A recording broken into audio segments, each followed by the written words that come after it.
Hello students, today we will be starting with the lecture number 6 and it will include the JEE NEET section B part 2 of Nernst equation and the formulas of delta G naught K, pH etc. यहाँ हम start करते हैं अपना बहुत important lecture है ये, थोड़े अच्छे क्वेश्चन है कंपेरेटिवली पिछले लेक्चर्स के कंपैरिजन में। First question is calculate the EMF of the following reaction. एक रिएक्शन दिया हुआ है 6 electrons plus BrO3 minus plus 3H2O gives Br minus plus OH minus. Given क्या क्या है, ई नॉट वैल्यू दिया हुआ है BrO3 माइनस से Br माइनस का, और BrO3 माइनस का कॉन्सेंट्रेशन दिया हुआ है, Br माइनस का दिया हुआ है, pH दिया हुआ है 9। ठीक है, मेरे को क्या निकालना है, EMF। EMF मतलब ई सेल निकालना है। सबसे पहला काम जो मैं पहले भी बोलता आया हूँ, हमेशा केमिस्ट्री में कोई भी रिएक्शन देखते हो उसको पहले चेक करो वो बैलेंस्ड है या नहीं है। जैसे आई थिंक ये रिएक्शन बैलेंस्ड नहीं है, देखो यहाँ पे ब्रोमीन तो बैलेंस्ड है, ऑक्सीजन यहाँ पे कितने हैं 3 और 3 6, वहां पे कितने हैं एक ही है, तो उसको पहले बैलेंस करेंगे तो यहाँ पे क्या आ जाएगा 6। हाइड्रोजन कितने हो गए 6, यहाँ पे भी हाइड्रोजन कितने हो गए 6, तो यहाँ से रिएक्शन बैलेंस हो गया। रिएक्शन बैलेंस करने की क्या जरूरत थी, ताकि हम K का वैल्यू निकाल सके। K का वैल्यू क्या हो जाएगा, concentration of Br minus concentration of OH minus की पावर 6। अब सोचो अगर तुम लोग बैलेंस नहीं करते तो पावर में 6 आता ही नहीं, अपॉन डिनोमिनेटर में क्या आ जाएगा BrO3 माइनस। और इस रिएक्शन को देख के मैं क्या कह सकता हूँ कि नंबर ऑफ इलेक्ट्रॉन्स कितने इन्वॉल्व है 6। और अगर हम चाहें तो वैसे भी देख सकते हैं चेंज इन ऑक्सीडेशन स्टेट, यहाँ पे Br का कितना है +5, यहाँ पे Br का कितना है -1, 5 से 1 -1 पे गया, चेंज कितना आया 5 से -1 में चेंज कितना आ जाएगा 6। तो n का वैल्यू वैसे तो दिया हुआ ही है सीधा, चाहे तो हम चेंज भी देख के निकाल सकते हैं। अब मेरे को क्वेश्चन में pH दिया हुआ है तो मैं बोल सकता हूँ कि मेरे को तो pH से मतलब नहीं है, मेरे को तो pOH से मतलब है। pOH कैसे आ जाएगा 14 में से pH माइनस करके, सो कहना इसे OH माइनस का कॉन्सेंट्रेशन कितना हो गया 10 to the power -5। ये तो होता ही है ना, ये होता है ना minus log concentration of OH minus, ये माइनस क्या हो जाएगा इधर आ जाएगा, तो यहाँ से क्या बन जाएगा log OH minus is equal to -5। This implies what, OH minus में यहाँ बेस में 10 है, 10 इसको धक्का देके पावर में चढ़ा देगा, पावर में क्या आ जाएगा -5। तो बस अब तो सीधा फॉर्मूला लगाना है, E cell is equal to E not cell minus इसको मैं 0.06 ले लेता हूँ अपॉन n का वैल्यू कितना 6। लॉग के अंदर क्या आ रहा है कि Br माइनस का कॉन्सेंट्रेशन 5 × 10⁻³ ठीक है, इंटू OH माइनस की पावर में 6 मतलब 10 की पावर में क्या आ गया -30 होल अपॉन BrO3 माइनस का कॉन्सेंट्रेशन, BrO3 माइनस का कितना है 2.5 × 10⁻³। ये कैंसिल आउट हुआ 10⁻³ से 10⁻³, ये भी गया इससे, क्या बचा 2 × 10⁻30, ये बचा 0.01, ई नॉट सेल का वैल्यू 0.61 -0.01 ठीक है 0.01 इंटू इसको मैं लिख सकता हूँ log 2 प्लस log 10 की पावर -30। अब जो log 10 की पावर -30 है उसको हम -30 लिख सकते हैं, log 2 का वैल्यू 0.3 ले लेता हूँ मैं, तो कितना हो गया ये -0.01 इंटू 0.3 -30 मतलब मैं बोल सकता हूँ -27.9 आ जाएगा। मल्टीप्लाई करो कितना हो गया 0.61, 2 डेसिमल पीछे शिफ्ट हो जाएगा, प्लस 0.279 हो जाएगा। कितना आ रहा है ये आ जाएगा 9, 8 और 8 -30 प्लस 0.3 -20 सॉरी गलत किया नहीं, यहाँ पे क्या आ जाएगा -30 प्लस 0.3 मतलब -29.30 में से 0.3 जाएगा तो कितना बचेगा -29.7, तो ये क्या आ जाएगा 297 आएगा बेसिकली, 279 नहीं। अब चेक करो कितना आ रहा है, ये आ गया पीछे 7 0, कितना आ गया 0.907 वोल्ट्स, ये आंसर आ जाएगा। ठीक है, अच्छा क्वेश्चन था, इजी है, ऐसा कुछ है नहीं। केव का फॉर्मूला बनाओ, कैसे n का वैल्यू आइडेंटिफाई करो और रिएक्शन बैलेंस करो pH की हेल्प से, कॉन्सेंट्रेशन OH माइनस का तो निकालना आता ही है, सिंपल सा आयनिक का कॉन्सेप्ट लगता है। Next, the solution of copper sulphate in which copper rod is dipped is diluted to 10 times the reduction potential will. बहुत अच्छा क्वेश्चन है ये, इस पर ध्यान देना। मैं मान लेता हूँ कि इनिशियल कॉन्सेंट्रेशन से फाइनल कॉन्सेंट्रेशन में जब गए तो 10 टाइम्स किया है डाइल्यूट। डाइल्यूशन अगर 10 टाइम्स है मतलब मैं बोल सकता हूँ ना कॉन्सेंट्रेशन क्या हो गया 1/10। तो अगर मैं यहाँ पे लिखूँ तो हम एक चीज़ पहले तो ये लिख देते हैं कि जो फाइनल कॉन्सेंट्रेशन होगा that would be 1/10 of initial concentration. तो हम जो हमारा नर्न्स इक्वेशन लगता है उसको हम नॉर्मली लगा के देख लेते हैं। नर्न्स इक्वेशन क्या बोलता है, E cell is equal to E not cell, ये मैं ले लेता हूँ इनिशियल फॉर एग्जाम्पल, ठीक है, और ये भी हम ले लेते हैं इनिशियल। मैं बोल सकता हूँ ना ई नॉट सेल पे तो फर्क नहीं पड़ेगा, वो तो क्या रहेगा सेम ही रहेगा चाहे कितना भी डाइल्यूशन हो। फर्क किस पे पड़ता है कॉन्सेंट्रेशन का, ई सेल पे पड़ेगा। ई नॉट सेल तो कांस्टेंट वैल्यू है, वो तो कभी चेंज होगा नहीं, कॉन्सेंट्रेशन पे डिपेंड करता ही नहीं है। तो ये तो एक पहली इंपॉर्टेंट चीज़ हम बता सकते हैं। माइनस क्या आ जाएगा 0.059 अपॉन एन, इसको एज इट इज रहने दो, कोई प्रॉब्लम नहीं है। लॉग यहाँ पे मैं लिख सकता हूँ Cu2 प्लस, और यहाँ पे क्या आ जाएगा इनिशियल।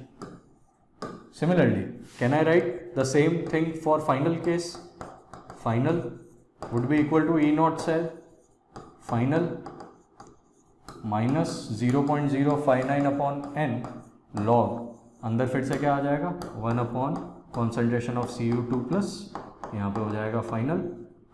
ठीक है, इसको 1 दे देता हूँ, इसको 2 दे देता हूँ। मेरे को ये बताना है ना कि फाइनल जो रिडक्शन पोटेंशियल हुआ है उसका इनिशियल के कंपैरिजन में कितना चेंज आया है। तो सिंपली कहने से मैं 2 - 1 अगर कर दूँ तो मेरा उससे काम चल जाएगा। तो ई सेल क्या हो गया, यहाँ लेफ्ट हैंड साइड में क्या बन जाएगा, E cell final minus E cell initial is equal to, इससे तो ये क्या हो जाएंगे, दोनों कैंसिल आउट, क्योंकि दोनों का वैल्यू क्या है सेम। यहाँ मैं से 2 - 1 कर रहा हूँ तो ये वाला वैल्यू क्या हो जाएगा पॉजिटिव हो जाएगा।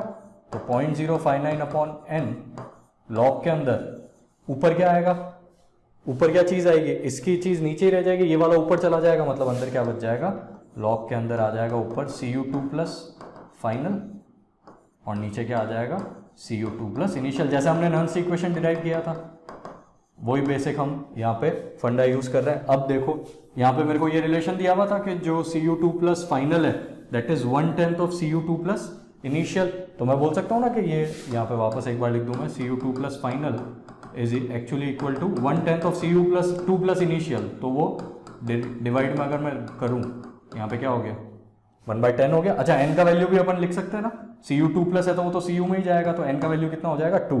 सो ये E cell final minus E cell initial is equal to, यहाँ कितना हो गया, ये 0.03 हो गया, 0.06 मान लूँ अगर मैं, तो लॉग इसके अंदर क्या दिया हुआ है वैल्यू 1/10।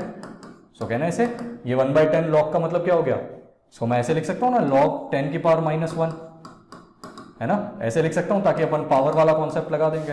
ये कितना आ जाएगा 0.03 माइनस का 0.03, मतलब E cell final minus E cell initial, इसका वैल्यू कितना आ गया माइनस का 0.03। सो कहना इसे कि वैल्यू 0.03 से क्या हो गया डिक्रीज हो गया, तो आंसर क्या आ जाएगा डिक्रीजेस बाय 0.03 वोल्ट्स। अब इतना लंबा चौड़ा अपन ने मेथड किया, इसकी जगह एक और बहुत आसान सा तरीका है वो मैं बताता हूं तुम लोगों को। जैसे फॉर एग्जांपल तुमने लिखा E cell is equal to E not cell minus 0.03 log 1 upon Cu2 plus. एक जनरल एक्सप्रेशन लिख रहा हूं मैं, n को 2 ले लिया मैंने, ई नॉट सेल वही Cu के लिए है, ये मेरा एक्सप्रेशन आ गया। अब मैं बोल सकता हूं कि जो Cu2 प्लस का इनिशियल कॉन्सेंट्रेशन था, अब उसको क्या कर दिया है, जो फाइनल कॉन्सेंट्रेशन है वो क्या कर दिया है 1/10 कर दिया है। तो अगर मैं यहाँ पे इसको ई नॉट सेल को एक बार भूल जाऊं तो यहाँ पे 0.03 इसको मैं सीधा यहाँ से लिख सकता हूँ ना कि अब जो रहा होगा वो उसको 1/10 कर दिया, तो 10 ऊपर जाके पॉजिटिव हो जाएगा, वैल्यू क्या आ जाएगा माइनस का 0.03। वो वाला मेथड भी यूज कर सकते हो, ये वाला मेथड भी यूज कर सकते हो। डिनोमिनेटर अगर वैल्यू में बढ़ता है, इसके बेसिस पे एक और क्वेश्चन आएगा वो भी देखेंगे, डिनोमिनेटर अगर इस केस में बढ़ा तो लॉग के अंदर का वैल्यू कम हुआ, लेकिन नेगेटिव में कम हुआ तो आंसर बढ़ जाएगा। ठीक है, अगर डिनोमिनेटर का वैल्यू क्या हो गया कम हो गया तो मैं बोल सकता हूं लॉग का वैल्यू बढ़ जाएगा, लेकिन नेगेटिव में बढ़ा है तो आंसर कम हो जाएगा। तो ये चीज हम ध्यान रखेंगे तो क्लैरिटी आएगी। देखते हैं नेक्स्ट क्वेश्चन।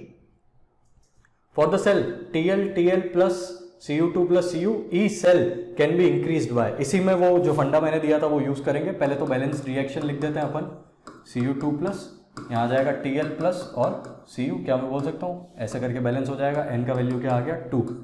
ई सेल को पूछा जा रहा है कि कैसे इंक्रीज किया जा सकता है कॉन्सेंट्रेशन की टर्म्स में, यहाँ आ जाएगा 0.059/2, ये तो कांस्टेंट है, लॉग के अंदर क्या आ जाएगा TL प्लस का स्क्वायर और नीचे क्या आ जाएगा कॉन्सेंट्रेशन ऑफ Cu2 प्लस। अब हम दिमाग लगाते हैं, क्या मैं बोल सकता हूं अगर मैंने इंक्रीज किया किसको Cu2 प्लस को, Cu2 प्लस इंक्रीज किया, दिस इंप्लाइज व्हाट कि लॉग का वैल्यू डिक्रीज हुआ है but the decrease is in negative, क्योंकि जो डिक्रीज हुआ है वो नेगेटिव में हुआ है। दिस इंप्लाइज व्हाट कि ई सेल विल इंक्रीज, मतलब ई सेल को इंक्रीज करने का एक तरीका है। दूसरा एक और तरीका है, क्या पता मल्टीपल आंसर्स हो।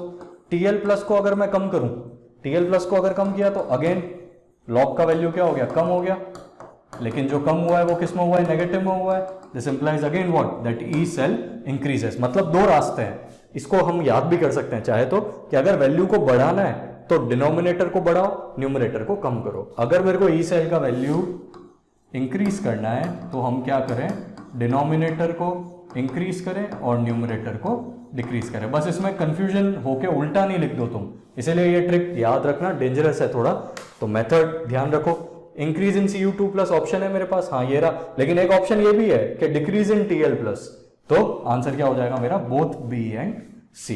तो मतलब अगर ई सेल बढ़ाना है तो डिनोमिनेटर को बढ़ाओ और न्यूमरेटर को कम कर दो, तो आंसर आ जाएगा। और अगर ई सेल डिक्रीज करना है तो हम क्या कर देंगे, उल्टा कर देंगे।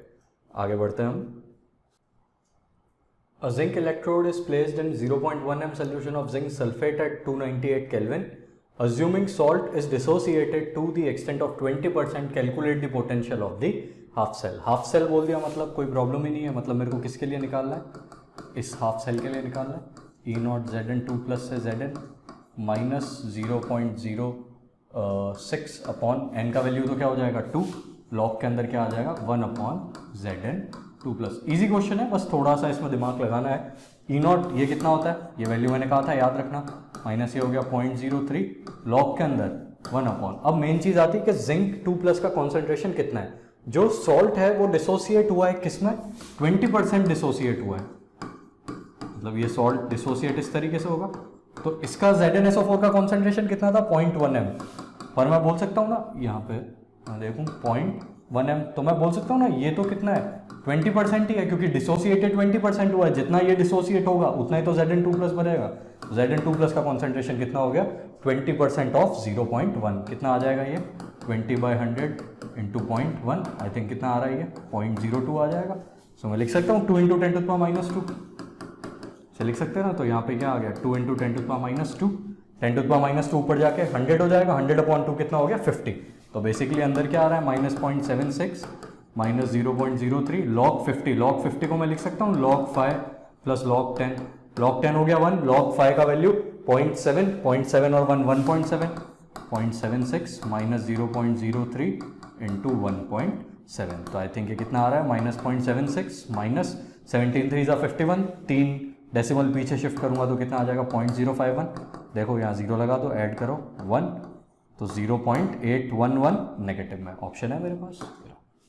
ठीक है, इजी क्वेश्चन था, बस वो बोला है कि 20% डिसोसिएट हुआ है तो उसके हिसाब से हम निकाल देंगे। आगे बढ़ते हैं। The EMF of the following cell is 1.05 at 298 kelvin. एक सेल दिया हुआ है जिसमें लिखा हुआ है PtH2 gas 180 m, NaOH 0.1 m, NaCl 0.1 m, फिर सॉल्ट ब्रिज बना हुआ है, AgCl से Ag बना है, SEP मतलब स्टैंडर्ड इलेक्ट्रोड पोटेंशियल 0.23 दिया है, वो इसका ही होता है क्योंकि हाइड्रोजन इलेक्ट्रोड है ये, तो उसका तो 0 होता है। Write the cell reaction and calculate the pKw of water. इस लेक्चर का सबसे अच्छा क्वेश्चन है ये, सबसे बढ़िया क्वेश्चन क्यों है, क्योंकि इसमें थोड़ा सा इक्विलिब्रियम भी लगेगा। अभी बोला है सबसे पहले तो राइट द सेल रिएक्शन, अगर ये काम हमने कर लिया ढंग से फिर तो कोई प्रॉब्लम नहीं है। सबसे पहली चीज लेफ्ट हैंड साइड में ऑक्सीडेशन होता है, these values are just given to confuse you. इनका यूज क्या आएगा, ये जो कॉन्सेंट्रेशन की टर्म्स दी हुई है ना ये काम आएगा, बट बाकी तो मेरे को पता है ना कि अगर हाइड्रोजन इलेक्ट्रोड है तो एनोड पे जो रिएक्शन होगा उसमें H2 किस में कन्वर्ट होगा, H प्लस में कन्वर्ट होगा। मैं इसको इसको मैं H प्लस लिख देता हूँ और यहाँ मैं लगा देता हूँ, क्या लिख दूँ यहाँ पे हाफ H2, ये क्या देगा H प्लस प्लस इलेक्ट्रॉन, ये तो हो गया एनोड का रिएक्शन। कैथोड पे क्या हो रहा है दिख रहा है मेरे को सीधा, कैथोड पे क्या हो रहा है AgCl converts to Ag solid, Ag solid में कन्वर्ट हो गया, प्लस मैं लिख सकता हूँ Cl माइनस, और यहाँ पे मेरे को क्या करना पड़ेगा रिएक्शन बैलेंस करने के लिए, रिडक्शन है तो इलेक्ट्रॉन ऐड कर देंगे। ये हो गया फर्स्ट इक्वेशन, ये हो गया सेकंड इक्वेशन। तो जो ओवरऑल सेल रिएक्शन आता है वो क्या हो जाएगा 1+2 करूंगा तो क्या बना वो half H2 plus AgCl, electron से इलेक्ट्रॉन तो कैंसिल आउट हो जाएगा, gives H plus Ag solid and plus Cl minus. I hope ये क्लियर है। तो ये मेन अपना पार्ट था इस क्वेश्चन का जो खत्म होता है। अब तो कुछ नहीं है, क्या निकालना है pKw निकालना है, आराम से निकलेगा। E cell is equal to, E cell दिया हुआ है मेरे को कितना 1.05 वोल्ट, और E नॉट सेल क्या दिया हुआ है मेरे को 0.23 वोल्ट। सीधा हम फॉर्मूला में यूज करें 1.05 is equal to 0.23 minus 0.06 upon electrons तो कितने थे, आधी आधी सेल रिएक्शन में, हाफ सेल रिएक्शन में एक एक था। लॉग के अंदर क्या आ जाएगा देखो यहाँ से आयन कौन है, H प्लस है और Cl माइनस है, इधर तो कोई आयन है नहीं यहाँ पे, मतलब ये इसका प्रेशर आएगा, इसका प्रेशर कितना दिया हुआ है 1, यहाँ पे आ गया ऊपर H प्लस और फिर कॉन्सेंट्रेशन ऑफ Cl माइनस और नीचे क्या आ जाएगा, प्रेशर ऑफ H2। ये हमारा हो गया इक्विलिब्रियम का इक्विलिब्रियम कांस्टेंट का एक्सप्रेशन। अब मेन चीज क्या है, मेरे को क्या निकालना है, पीकेडब्ल्यू। पीकेडब्ल्यू मतलब मेरे को क्या चाहिए, केडब्ल्यू चाहिए। केडब्ल्यू का फॉर्मूला क्या होता है, यहां से मैं देख सकता हूं H plus into OH minus. एक तो ये चीज है, इसको हम यूज करेंगे। अच्छा, और मेरे को क्वेश्चन में गिवन क्या क्या है वो मैं देखूं, क्या मैं बोल सकता हूं NaOH का कॉन्सेंट्रेशन दिया है तो OH माइनस का कॉन्सेंट्रेशन दिया हुआ है कितना, 0.1 m। सिमिलरली Cl माइनस का कॉन्सेंट्रेशन भी मैं बोल सकता हूं ना, NaCl की हेल्प से 0.1 m निकल जाएगा। तो ये इन दोनों का यूज था। अब मेन हम आगे बढ़ते हैं इसके अंदर। अब मेरे को क्या करना है, मेन चीज अब स्टार्ट करेंगे अपन, जो कैलकुलेशन है, जो रिलेशन दिया हुआ है पीकेडब्ल्यू वाला रिलेशन जो होता है वो, और जो हमको कॉन्सेंट्रेशन दी हुई है उन वैल्यूज को यूज करके हम कैसे बनाएंगे वो देखना है। 1.05 में से 0.23 जाएगा तो कितना बचेगा, 0.82 है ना, ये तो आ जाएगा सीधा 0.82 इज इक्वल टू माइनस का 0.06। मेरे पास इन दोनों में से मेरे को किसकी जरूरत है, KW की जरूरत है, तो H प्लस को, ये तो 1 हो गया, इसमें तो कोई प्रॉब्लम नहीं है। H प्लस की जगह मैं लिख सकता हूं KW अपॉन OH माइनस, तो लॉग के अंदर क्या आ गया, KW upon concentration of OH minus आ जाएगा। ये हमने H प्लस की जगह रखा, इनटू कॉन्सेंट्रेशन ऑफ क्या आ गया, Cl माइनस। क्या मैं बोल सकता हूँ Cl माइनस और OH माइनस का कॉन्सेंट्रेशन क्या है, सेम, कट गया वो, ये क्या आ गया 0.82, इस 0.06 को नीचे ले आता हूँ, इज इक्वल टू क्या बचेगा, माइनस लॉग KW। कहना है माइनस लॉग KW ही तो PKW होता है, बस हो गया क्वेश्चन। PKW का वैल्यू कितना आ गया, 82/6। 82/6 कितना हो जाएगा, 2 से जा रहा है ये 41, मतलब कितना आ जाएगा ये 13.67। This is PKW। वो कैलकुलेशंस में थोड़ा इन्होंने 0.059 लेके सॉल्व किया इसलिए 13.89 आ रहा है, बट चलेगा, जेई नीट में कोई प्रॉब्लम नहीं है। 82/6 लेके भी अपन सॉल्व करेंगे तो प्रॉब्लम नहीं आएगा। तो आई होप बहुत अच्छा क्वेश्चन था ये, तो क्लियर हो जाना चाहिए। थोड़ा सा कॉन्सेप्ट अपन ने यूज किया, मेन सेल रिएक्शन बनाना इंपॉर्टेंट था। आगे बढ़ते हैं,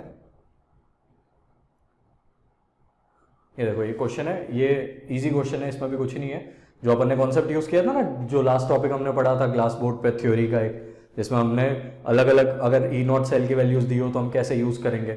ये E0 सेल की वैल्यूज दी हुई है 1 में, ये नेगेटिव नहीं है, डैश है, सारी वैल्यूज क्या है, पॉजिटिव है। MnO4 माइनस है, MnO4 2 माइनस, मतलब अगर मैं अलग अलग लिखना चाहूँ तो भी लिख सकता हूँ। MnO4 माइनस से MnO4 2 माइनस बना है। इसमें इलेक्ट्रॉन्स कितने ऐड हुए होंगे, यहाँ पे चेक कर लो, एक इलेक्ट्रॉन ऐड होगा। तुम वैसे भी देख सकते हो, यहाँ पे Mn पे +7 था, यहाँ +6 गया, चेंज कितने का आया, 1 का, और बैलेंस करके भी देख सकते हो। इसके लिए वैल्यू 1 है, जिसका वैल्यू कितना गिवन है, 0.564 वोल्ट्स, ठीक है। फिर MnO4 2 माइनस कन्वर्ट हुआ किसमें, MnO2 में। अभी यहाँ पे मैं बोल सकता हूँ कि यहाँ पे मेरे को 2 इलेक्ट्रॉन ऐड करने पड़ेंगे तभी रिएक्शन बैलेंस होगा। एक तो ये तरीका, दूसरा तरीका +6 से +4 कितने का चेंज, 2 का, तब भी 2 इलेक्ट्रॉन ऐड होंगे। सेकंड, इसकी वैल्यू कितनी दी हुई है, इसमें इसकी वैल्यू दी हुई है 2.26 वोल्ट्स, ठीक है, ये भी ठीक है। थर्ड, फिर क्या हुआ है, MnO2 कन्वर्ट हुआ है किसमें, Mn3+ में। इसमें ऑक्सीजन को बैलेंस करने की जरूरत नहीं है, सिर्फ इलेक्ट्रॉन लिख रहा हूं मैं। यहाँ Mn पे +4 है, +4 से +3 गया है, तो इस साइड मेरे को क्या करना पड़ेगा, एक इलेक्ट्रॉन ऐड करना पड़ेगा। यहाँ पे भी अच्छा सही बात है, इलेक्ट्रॉन्स ऐड करके मत बनाओ सीधा क्योंकि उसमें क्या रिएक्शन में ऑक्सीजन वगैरह बैलेंस करना पड़ेगा, तो कोई पॉइंट नहीं है वैसे बनाने का। अपन एक काम करते हैं, सीधा नंबर ऑफ इलेक्ट्रॉन्स लिख देते हैं, उससे ही मेरे को पता पड़ जाएगा। नंबर ऑफ इलेक्ट्रॉन्स कितना है, यहाँ पे इलेक्ट्रॉन्स कितना है, 1, इसके लिए वैल्यू कितना दिया हुआ है, 0.564 वोल्ट्स। फिर MnO4 2 माइनस से जब MnO2 में गए, यहाँ +7 से +6 गए थे, इसलिए इलेक्ट्रॉन से 1 आया, यहाँ +6 से कहाँ गए, +4, तो इलेक्ट्रॉन्स कितना आएंगे, 2। यहाँ बस मैं इलेक्ट्रॉन सर्कल कर रहा हूँ, इसके लिए वैल्यू कितना दिया हुआ है, 2.26 वोल्ट्स। फिर फाइनली क्या हुआ, MnO2 से हम गए Mn3+ पे, यहाँ Mn पे +4 है, +4 से +3 इलेक्ट्रॉन्स कितना आएंगे, 1, इसका वैल्यू कितना दिया हुआ है, 0.95 वोल्ट्स। और फाइनली लास्ट वैल्यू है 1.51 वोल्ट्स, जिसमें Mn3+ से कहाँ गया है, Mn2+ में एक ही इलेक्ट्रॉन का चेंज आया, इसमें भी इलेक्ट्रॉन्स कितने होंगे, 1, ठीक है। और यहाँ पे वैल्यू कितना दिया हुआ है, 1.51 वोल्ट्स। ये तो अपना थियोरेटिकल पार्ट हो गया। अब मेन स्टार्ट करते हैं अपन, जो हमारा डेल्टा G0 का फंडा था, उसमें मैंने बताई थी ना ट्रिक, कि अगर हम रिएक्शंस ऐड कर रहे हैं तो हम रिएक्शंस का डेल्टा G0 इंटू जो उसका n का वैल्यू है वो, सॉरी जो उनका E0 सेल है इंटू जो उनका n का वैल्यू है वो हम ऐड कर देंगे। तो ए पार्ट बोल रहा है कि आपको MnO4 माइनस से Mn2+ तक जाना है। मैं बोल सकता हूँ ना मेरे को ये चारों रिएक्शंस यूज आ रही है, अगर मैं इन चारों रिएक्शंस को ऐड कर दूं, इससे ये कैंसिल आउट हो जाएगा, इससे ये कैंसिल आउट हो जाएगा, इससे ये कैंसिल आउट हो जाएगा, मैं बोल सकता हूँ ना सिर्फ ये दोनों बच जाएंगे। तो ये बेसिकली कैसे निकलेगा, ये निकलेगा by adding all the 4 equations 1 + 2 + 3 + 4। तो मैं बोल सकता हूँ इसमें +7 है, इसमें कितना है +2, कितने का चेंज है 5 का। तो हम सीधा क्या करेंगे, इलेक्ट्रॉन्स इनटू इसका E0 सेल, इलेक्ट्रॉन्स इसमें 5, इसका E0 सेल में मान लेता हूँ E0 से रिप्रेजेंट करते हैं, इज इक्वल टू फर्स्ट वाले में इलेक्ट्रॉन्स कितना है 1 इंटू जो उसका पोटेंशियल है 0.564 प्लस सेकंड वाले में इलेक्ट्रॉन्स कितने हैं 2 इंटू जो उसका पोटेंशियल है 2.26 प्लस थर्ड वाले में कितने हैं इलेक्ट्रॉन्स 1 इंटू 0.95 और प्लस जो फाइनल है उसके अंदर कितना है इलेक्ट्रॉन्स 1, इसमें भी क्या हो जाएगा इंटू 1.51। तो मैं बोल सकता हूँ 5 E0 इज इक्वल टू, ये आ गया 0.564, ये अपना हो जाएगा 4.52, ये हो जाएगा 0.95 और ये हो जाएगा 1.51। अब इसको अगर मैं ऐड करूं, इसको पीछे 0 लगा दो सबके, ऐड करो इसको जरा, कितना आ रहा है 4 लास्ट में, 6 + 2 8 + 5 13 + 1 14, 1 कैरी 6 11 25 2 कैरी 2 में ये 6 ऐड होगा और ये 1 7 और 5 E0। तो कहना है इसे E0 का वैल्यू कितना आ गया 7.544/5, कितना आ जाएगा ये 1.5, इसको अप्रोक्सीमेटली 5 मानूं तो 1.51 वोल्ट के आसपास आ रहा है। आंसर मेरा क्या आ गया 1.51 वोल्ट। ये बेस्ट ट्रिक है, इसको यूज करोगे कभी आंसर गलत नहीं आएगा। अब हम चलते हैं सेकंड पार्ट में, सेकंड पार्ट में भी देख लेते हैं कितना यूज आने वाला है। आई थिंक सेकंड पार्ट तो और इजी होगा, फर्स्ट पार्ट में तो चारों इक्वेशंस यूज आई थी, लेकिन सेकंड पार्ट में शायद चारों इक्वेशंस यूज नहीं आए। सेकंड पार्ट क्या बोल रहा है, बोला है MnO4 2- से Mn2+। क्या मैं बोल सकता हूँ इसमें Mn पे +6 चार्ज है, +6 से +2 गया, मतलब इलेक्ट्रॉन्स कितने इन्वॉल्व हुए हैं इसमें 4। मेरे को MnO4- की जरूरत नहीं है, मतलब मेरा ये रिएक्शन नहीं आएगा। अगर मैं चेक करूं तो मेरा सेकंड, थर्ड और फोर्थ ये 3 रिएक्शंस है जो काम आने वाले हैं। अगर मैं तीनों को ऐड कर दूं तो MnO2 से MnO2 कट जाएगा, Mn3+ से Mn3+, MnO4 2- और Mn2+ बच जाएंगे। सो कहना है इसे कि ये इक्वेशन अगर मेरे को ऑब्टेन करना है तो I have to add second, third and fourth equation. क्या बन जाएगा 4 into E0 is equal to, second वाले में क्या आ जाएगा 2 इंटू 2.26, थर्ड वाले में क्या आ जाएगा 1 इंटू 0.95 और फाइनली फोर्थ वाले में क्या आ जाएगा 1 इंटू 1.51। इसको सॉल्व करेंगे तो ये आ जाएगा 6.98 4 E0 का वैल्यू क्या हो गया 6.98/4, सॉल्व होकर आ जाएगा 1.745 वोल्ट्स। ठीक है, आई होप ये वाले पार्ट्स दोनों आप देख के वो जो हमने कॉन्सेप्ट यूज किया था वो क्लियर होगा। क्या करेंगे, सिंपली नंबर ऑफ इलेक्ट्रॉन्स को मल्टीप्लाई करेंगे किसके साथ, डेल्टा G0 के साथ, सॉरी E0 के साथ। आगे बढ़ते हैं अपन। Next, given standard electrode potential for the reactions as follows, find the value of standard electrode potentials for Fe3+ plus electrons gives me Fe2+। कैसे बन रहा है ये, जब मैं Fe3+ मेरे को चाहिए लेफ्ट साइड में और Fe2+ राइट साइड में चाहिए, सो कहना है इसे कि आई विल डू 1 - 2, सॉरी, इसको हम क्या करेंगे फर्स्ट रिएक्शन में से सेकंड को माइनस कर देंगे तो काम हो जाएगा। इसमें कितने इलेक्ट्रॉन्स इन्वॉल्व हो रहे हैं 1, तो सिंपली इसका 1 इंटू E0, फर्स्ट पहले 1 वाला लिखूंगा मैं, 1 में कौन आ रहा है ये वाला, तो इसका E0 का वैल्यू 0.44 इंटू इसमें कितने इलेक्ट्रॉन्स इन्वॉल्व हुए हैं 2 माइनस फर्स्ट वाले में कितने इलेक्ट्रॉन्स इन्वॉल्व हुए हैं 3 और इसका वैल्यू नेगेटिव में 0.036 है, इंटू क्या हो जाएगा 3। ठीक है, सीधा फंडा लगाएंगे, n इंटू E0 को इक्वेट करेंगे, यहाँ जो साइन रहता है यहाँ पे वही साइन रहेगा। ये हो गया माइनस का 0.88, ये हो जाएगा प्लस पॉइंट का 108 आ जाएगा, ये कितना आ जाएगा 2, ये गया 7.772 वोल्ट्स।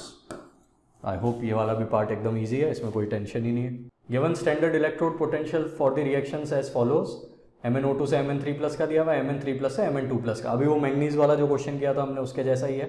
अभी मेरे को निकालना है MnO2 से Mn2+ का, तो MnO2 से अगर मैं Mn2+ पे जाऊंगा, इसमें Mn पे क्या चार्ज है +4 से +2 गया, कितना बना, कितने इलेक्ट्रॉन्स आएंगे 2। क्या मैं बोल सकता हूँ जो ऊपर वाली दोनों रिएक्शन है उनको ऐड करके काम हो जाएगा। तो हम इसमें क्या करेंगे n इंटू E0 निकाल देंगे, 2 इंटू इसका E0 आ जाएगा इज इक्वल टू, इसमें तो 1 ही इलेक्ट्रॉन्स इन्वॉल्व हुए ना, क्योंकि +4 से +3 गया है, इसमें +3 से +2, तो इसमें भी इलेक्ट्रॉन्स 1 है और इसमें भी इलेक्ट्रॉन्स कितने हैं 1, तो सिंपली क्या आ जाएगा 1 इंटू 0.95 प्लस 1 इंटू 1.51। सो यहाँ से अगर हम देखेंगे तो E0 का वैल्यू आ जाएगा 2.46 हो जाएगा ये अपॉन 2, दैट इज 1.23 वोल्ट्स। ठीक है, moving on to the last question. SRP values given है मेरे को, which one is the strongest oxidising agent, I think बताने की जरूरत नहीं है। Strongest strength of oxidising agent is proportional to SRP। Magnitude नहीं देखना है, साइन के साथ मैथमेटिकली बड़ा वैल्यू होना चाहिए। तीनों में से सबसे बड़ा वैल्यू कौन सा है? माइनस का 2.37, hence Mg2+ is the strongest oxidising agent. मतलब इजीली क्या हो जाएगा, वो रिड्यूस हो जाएगा। तो यहाँ पे जाके जो अपना ये लेक्चर है वो खत्म होता है। अब इसके बेसिस पे आपको DPP2 मिलेगा JEE नीट लेवल पे, वो आपको सॉल्व करना है। बहुत इंपॉर्टेंट पार्ट था ये, अच्छे से प्रैक्टिस करना, तभी ये सारी चीज़ें क्लियर होगी। मेन इसमें वो N × E0 वाला पार्ट था। ठीक है, थैंक यू।